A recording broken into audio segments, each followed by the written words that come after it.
Hello everybody and welcome to Storm Raids, and today I'm doing a reading vlog.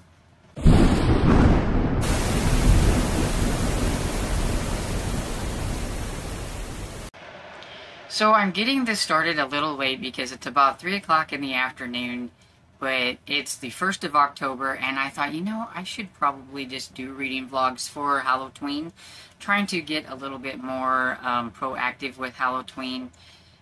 You may see some shorts and some Instagram posts and things like that. But yeah, I thought maybe I'll do reading vlog.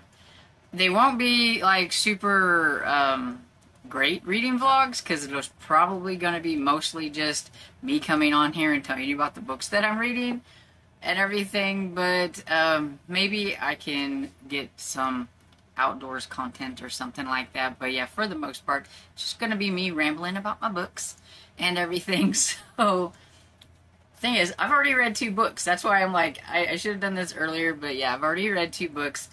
Now, don't get too excited.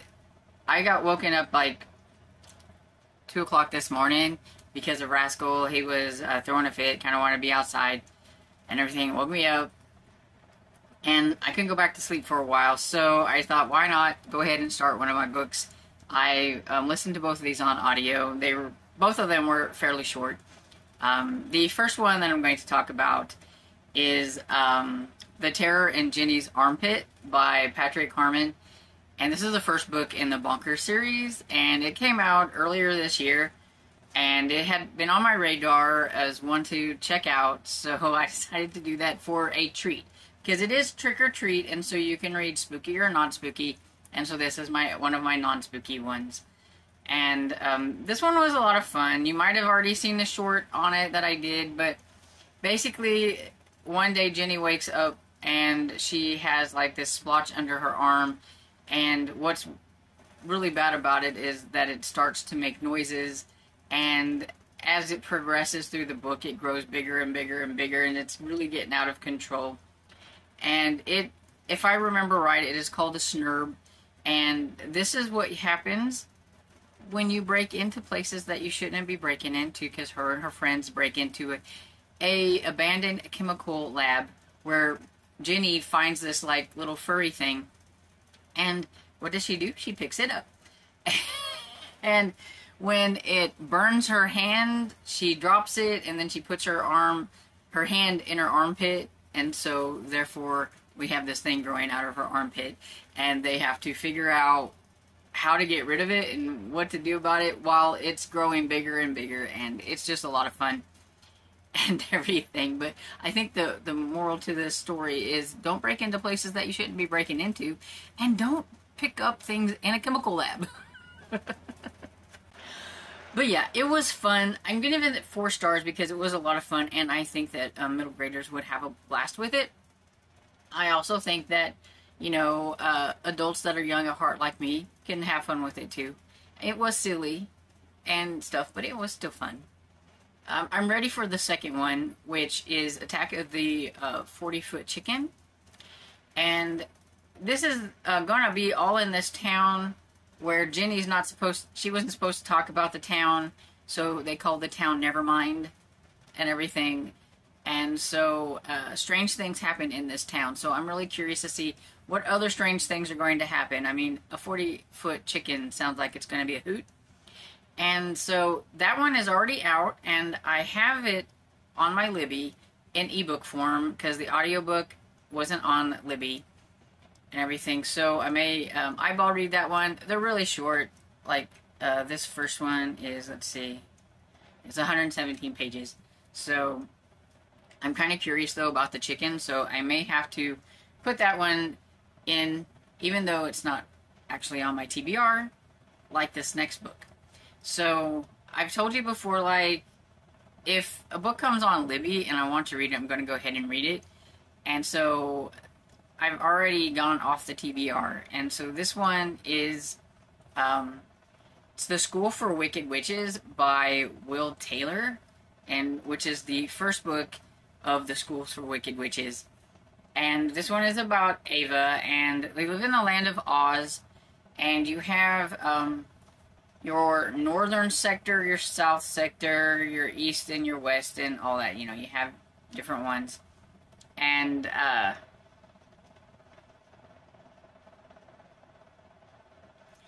okay, so they live in the land of Oz. So you have your north and your south and your east and your west sections, and Ava is from the west, and they're kind of like a desert region or whatever, and she grows peat moss with her family there. That's what her family does. And one day she realizes that she has magic, then she can do stuff with water. And once you find out that you do have some kind of magic, that you get to go to the Academy for Witches and learn how to control your abilities and learn other abilities and all that kind of stuff. But you have to test first, because they want to make sure that you really do have this magical ability, and that it's a good magical ability. Like it's kind of strong. It's not like wimpy, I guess, you know. They're kind of selective there. They don't want the wimpy magic or whatever. And so while she's there, she's kind of nervous and everything, and she it's her turn to do the testing, and so she is kind of scared and everything. And well, she gets a little carried away with her water magic, because there's a lot of water around where they're at, and it feels really cool to be doing all this, and she's getting excited. And she doesn't realize it, but she's pretty much kind of messed up the place, and they're like telling her to stop, stop, stop. And of course, you know, you're wicked. And she does give a little cackle at the end because she's having a lot of fun, but also because she's nervous. And so that gets her sent to the reform school for wicked witches and everything. So while she's there, you know, she meets some other characters, but she decides that, you know, she doesn't belong there. She doesn't think that she's wicked, so she's trying to figure out a way to get back to the West. She wants to go to the WoW Academy, so it's the school for the witches of the West. And she has a couple of friends that are going to go along with her and try to get out of there. One is, I think, a couple years older, but he doesn't belong there. He doesn't want to be there, and he doesn't really have a place to go, so he's okay going to the West and everything. And his name is Crow, and he thinks he's a slightly kind of not smart and things like that. And so I kind of get, you know, that maybe he's supposed to be kind of like a scarecrow character. And you have Henry, who he seems a little bit on the cowardly side and things like that. You do take a little bit of a trip through the yellow brick road at certain points, and so there's a lot of nods to the Wizard of Oz in this and everything, and it's just a fun, magical kind of fantasy and everything. Definitely a treat. It's not spooky or anything like that. It's got a really cool cover, and I can't wait to get to the second one, which comes out in February. I have to wait so long. I'm really curious to see what's going to happen. So I kind of feel like this is a story about how, you know, maybe what you think is going to be better and that you're going to try to obtain isn't really necessarily better once you maybe achieve that or whatever it is. And so I'm kind of curious to see how Ava and her gang there are going to do in the second book, because I'm really curious what's going to happen. With how it ended, I'm really curious to see what happens. I give it 4 stars. I really liked it. I thought it was cute. And so yeah, those are the 2 books that I've already finished today. So I'm on a roll. We'll see how it goes. I have goals in mind, but they're secret goals. I'm not pronouncing them out, because then I'll feel like I have to do it. This way, if I don't do it, then nobody knows. So, I am in the middle of some books. I had started a couple of books ahead of time. I guess I can get this out so I can show you the picture of one of them. And, so, I do have, like, several eyeball books this go around. I am going to try and do my best to get to some books that I have that I need to read And so one of those that I'm reading is The Monstrous Adventures of Mummy Man and Waffles. And it's by Steve Bailing and illustrated by Rob Mamartz. I'm probably butchering that, sorry. But this one, so far it's really cute. I'm like 33% into it, and it's a lot of fun about a kid who's spending the summer with his grandfather, who was a movie maker. He made a bunch of kind of B-rated horror movies, and this Mummy Man is one of them. And there was some kind of chemical goo or whatever it is that he accidentally knocked over in the basement, and it spread around, and it just brought to life some of the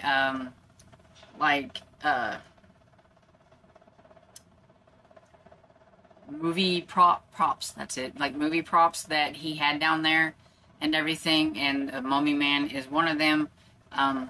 These are clown vampire bats, and the bad guy in this story is Count Wacula, who is a clown Dracula, so it's Dracula with a little horn nose. Yeah. It's kind of silly, but it's kind of fun, and so yeah, I'm curious to see how it's going to end. See if I can show you like one of the... It's got like, these are the illustrations, and I'm going to try to find Count Wacula. Just a second.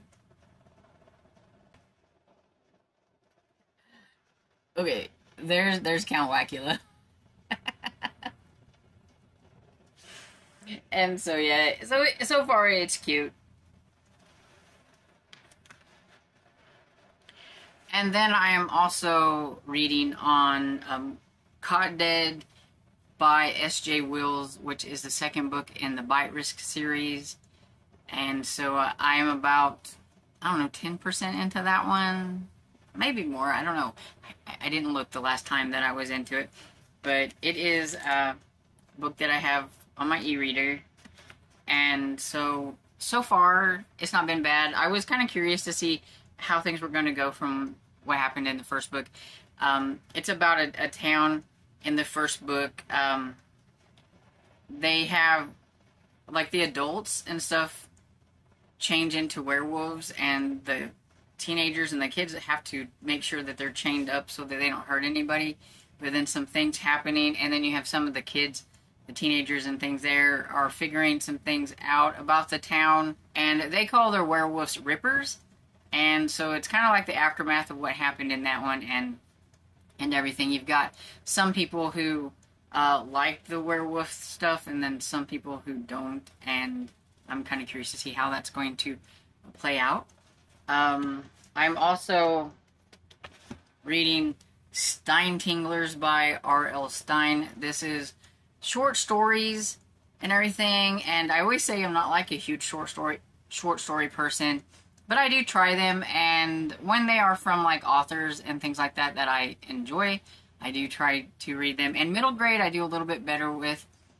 Sometimes I still get to the end of the story going, that didn't make a whole lot of sense, but we still give them a try. And so I am trying this one, and I just picked this one up off of Pango. Spoiler, you haven't seen my book haul, but I did get this. It's pretty and everything. And this is a collection of short stories that was curated by Jennifer Killick, who is one of my favorite middle grade horror authors. And she has a story in here, and so I am going to read on this, maybe a couple of stories a week or whatever. There's 13 stories in this, so I figured, you know, I'm not going to rush through them because, like I said, I don't really do a lot of short stories, but I think if I read 2 or 3 of them a week or whatever it is, I should be able to get it finished by the end of the month. And that's going to be the books that I am going to be currently working on this week. As you know, by the end of this reading vlog, I will probably have read other books and not the ones that I mentioned. But stay tuned and see if I actually get some of the books that I mentioned read. Hello everybody, it is Friday, and I have done really bad with this whole reading vlog this week. This week just didn't go the way that I thought it was going to go. So hopefully maybe the next go round it won't be quite as bad. You know, you've heard me talk about it in some of my other videos that Rascal has been keeping me up, and I've just been super tired, and I just haven't been motivated to get on here and say hi and talk about a book. And it seems like we've just had a lot of things going. We had to take our car back to the shop and get it fixed, and then Dad had to take it and get some tires put on it. And then it's just seems like one thing after another this week. And so, yeah, I'm super tired and not extremely motivated as I wanted to be. I, wanted to be raring to go for Halloween, and the first week just kind of was a flop. I have kept up so far with posting books on Instagram that I would recommend, or that I'm either recommending books that I've already read, or I am putting on there books that I have read already this month and things like that. And as I go, it's going to depend. If I haven't read a book yet, I'll put one that I have read on there. If I read a book, then I'll put that book on there. That's kind of how it's going to go. But I am trying to do more things on Instagram because I know I need to get out there a little bit more socially so that I can grow my channel and things like that. But I do appreciate everybody who has been here with me on this channel and this journey and everything. And I appreciate everybody's subscribes and follows and likes and all that kind of good stuff. And I just hope to continue to get some more of you guys. And so I've read 2 books, and I'm going to talk about those. But yeah, I feel very like my mind is not, my mind has gone away. So this is probably not my best reading vlog. They're not very good anyway, at least I don't think they are, but I know you guys think they're just fine. But anyway, so I'm going to talk about the 2 books that I have read. So I read Every Bunny Loves Magic by Erin Reynolds, and it is the 3rd and final book in the incredible Dead Pets of Rex Dexter. And it was a trilogy, and so I am glad to get this finished, and I can put it on my finished series pile and everything. I would think that this is going to be a series that it's really going to depend on if you can handle the main character. I'm not really sure what the author was going for with this character, but he's quite different. Somebody might read about it, and they might be able to tell why the character acts the way he does. But for me, he's just annoying. It's like he doesn't get embarrassed. I don't think he's ever really. Only time he really gets embarrassed is because of a girl that he likes. But other than that, he will just be in the middle of something and he will just shout out something like everybody cares, and when nobody really cares and things. And he thinks he's super smart when his friend, who he kind of treats as being a little bit not as smart as him, usually figures things out before Rex Dexter, especially in this one. I really liked his friend in this one. I thought it was funny, and I thought it was very deserving and everything, and fitting for the conclusion of the book. It was quite fun. But yeah, so Rex Dexter is he's just different, and he can come off as kind of a know-it-all and just different. I don't really know exactly how to explain it. He's just different. So you would have to try the first book and see if you can handle the main character. But it is a fun series because it's kind of a mystery, and I do like that part of it, and the dead pets and things like that, the dead little animals and things that he's trying to help solve the mysteries for. In the first one, he wanted a pet, but his parents thought he wasn't mature enough for a pet, and so they got him a chicken. But then they must have been right about him not being very good about taking care of his chicken, because he ends up letting his chicken get ran over. And then there's a machine, and he gets to make a wish and everything, and then now his chicken is back to life, sort of, but it's a dead chicken. So you got this little flat chicken that follows him around and everything.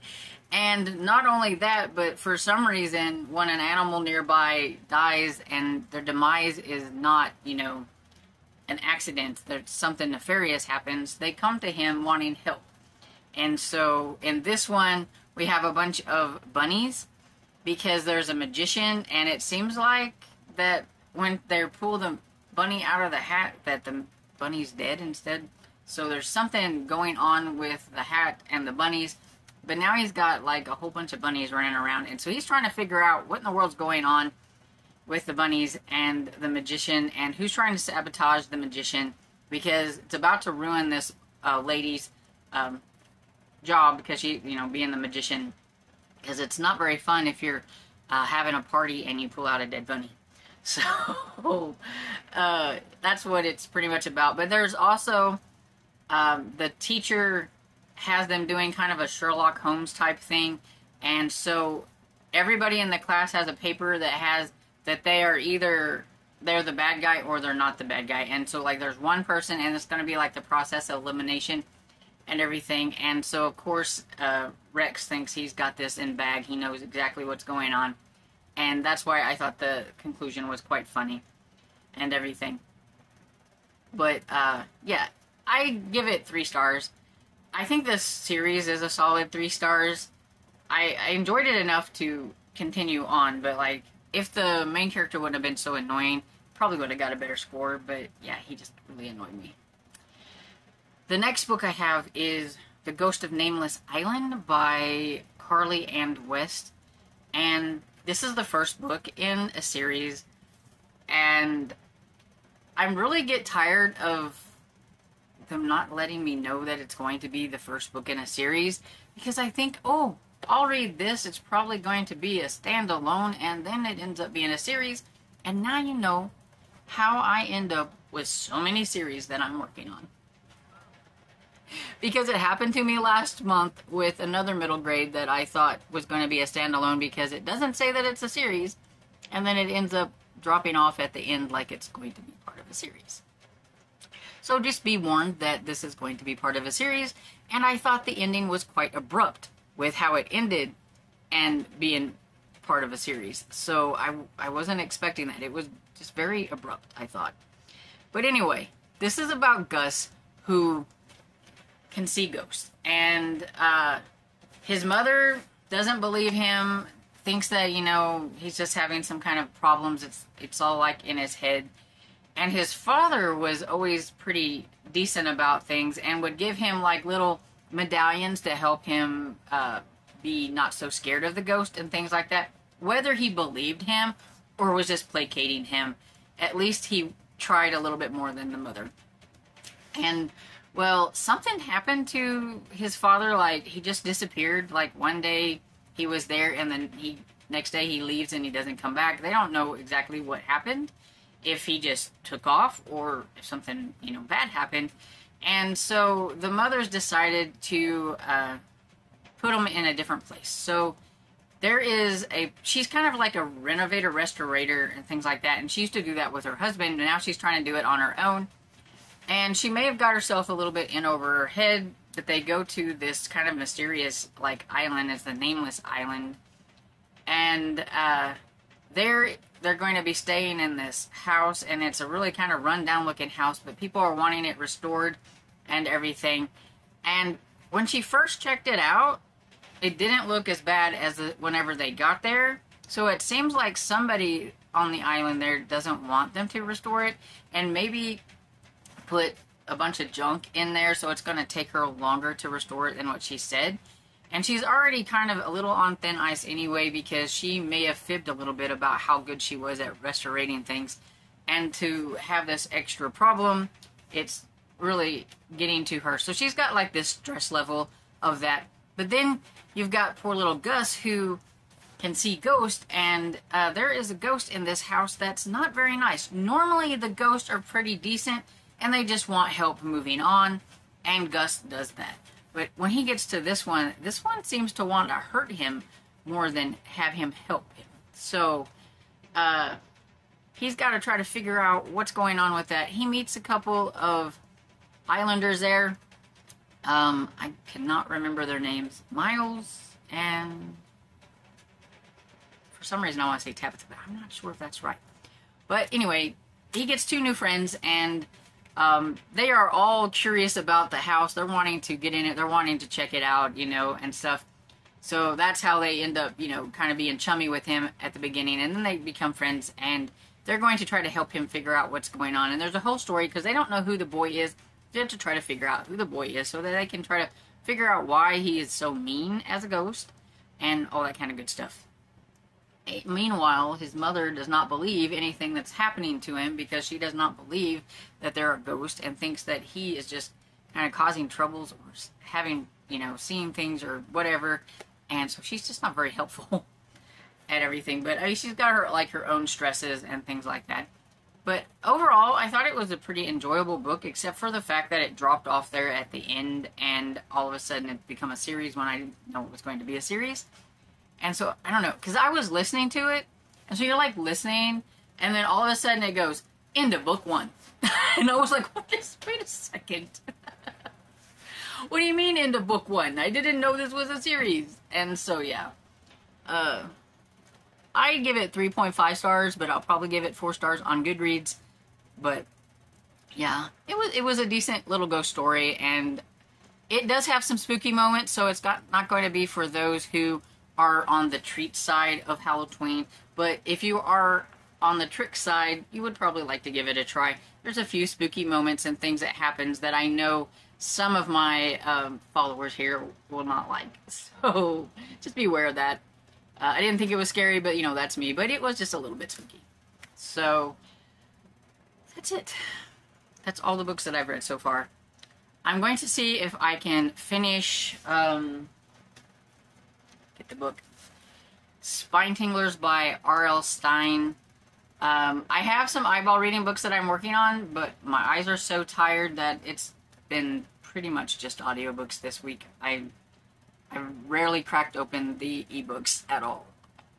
I just want to sleep. So I'm going to try to finish this. I am over halfway through it. You know, and it's like short stories. Some are good and some are not, and some I get to the end and I'm like, huh?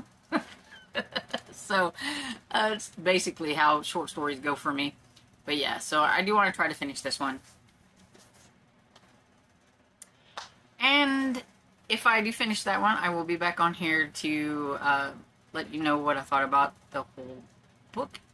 And yeah, that'll probably be the last book for this week. And maybe the next week will start off fresh and better than this one. So I'm back with my last clip.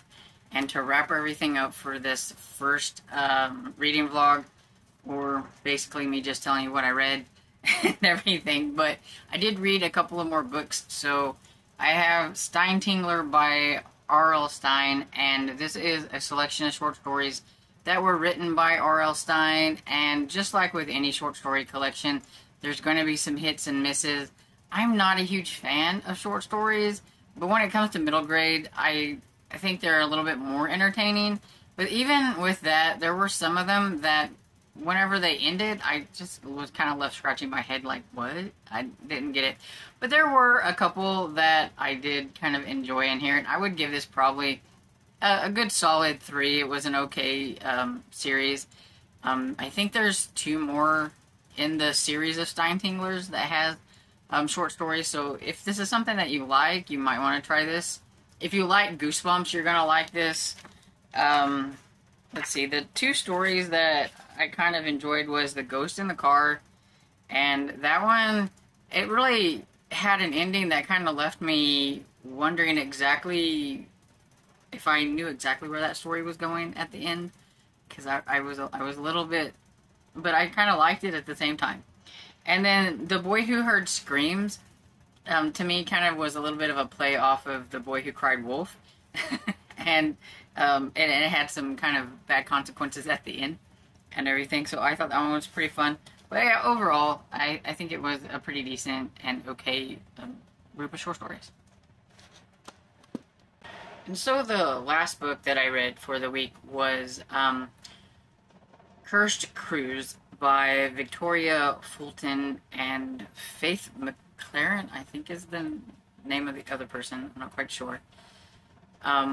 This is the second book in the Horror Hotel series, and this is a young adult book, but it doesn't really, to me, feel like it's extremely young adult. I think if you have some older middle graders, they might probably read it just fine. It would have some kind of intense and some kind of spooky, so I mean, it really depends on like your middle graders and things like that. The cover is great. I just am not a fan of this series. And just because I'm not a fan doesn't mean that somebody else might not be a fan, but I thought the first one was just so-so. It was okay, but it was kind of boring in spots, and I was not a huge fan of the characters in it. And so, I mean, this is the same characters, and so I just really wasn't like a huge fan of them. You've got 4 teenagers that are supposed to be just getting out of high school, so like around 18, but at times this doesn't really feel like they're 18. They're being chaperoned on a cruise and everything, and they're trying to make themselves well known as ghost hunters and things like that. They kind of got a little bit of fame because of some of the things that happened in the first one. And so that's kind of rolling over into this one. And so really, you really should read these, the first one first and then the second one, because it does talk a lot about the first book and things that happened in the first book. Something that's going on with one of the characters has a lot to do with the first book. So I think you would be a little bit confused and feel like you're missing out on something if you didn't read the first one first. But yeah, so it's just about them, and they're on this cruise, and then they find out that it's a cursed cruise. They have a medium, and Christy, and she had some bad things happen to her right when they got on the cruise, and she wanted to get off, but it was too late. It already took off and everything. And so basically it's them trying to figure out what's going on. There are some ghosts on the ship, and you know, they are kind of being haunted by these ghosts. And my favorite part were probably the kind of like point of view of the ship. And you got like, this ship is like 200 and some years old. And so you're getting little snippets of what the ship is thinking, this curse or whatever, and the ship is thinking throughout different parts of like history or whatever, like different eras and everything. And with these eras usually comes a death or whatever. And so one of the big ones was this young lady who was supposed to have taken her own life instead of getting married to this guy she didn't want to get married to.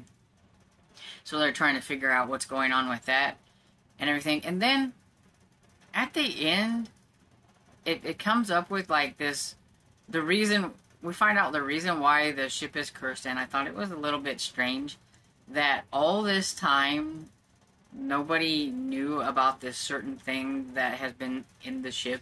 I'm trying to talk about it without spoiling anything, but it just seemed like it came out of like left field or whatever. I think it would have been a lot better if it would have just nixed the curse and just had them ghost hunting and trying to appease the ghosts that are on there and kind of sending them on their way or whatever. I think it would have been kind of a fun ghost story that way.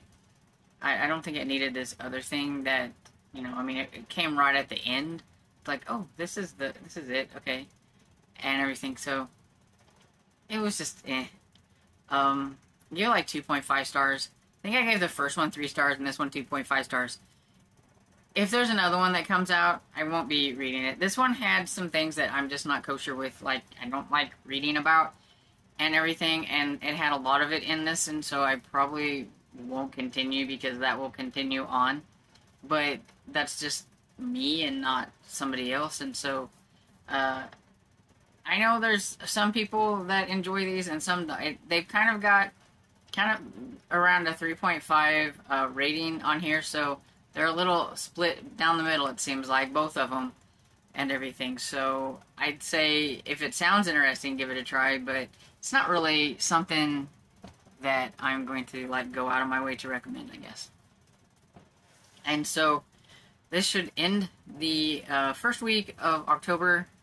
So I started out on the 1st, and I am ending this on Sunday so that I can start another reading vlog. And so from the 1st to the 6th, these are the books that I finished, and I don't even remember what they were.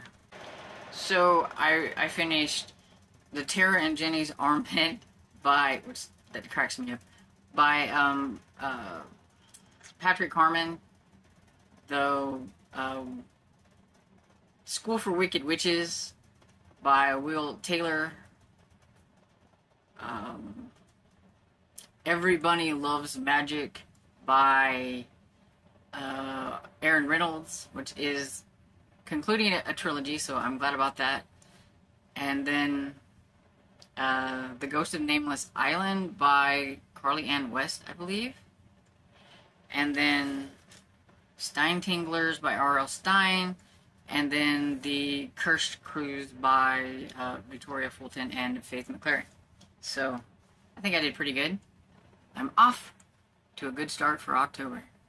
So, let me know anything that you might have read for Halloween down in the comments, and maybe if you had a favorite book. And if you're not participating in Halloween, but you have a favorite book, go ahead and recommend it to me down below.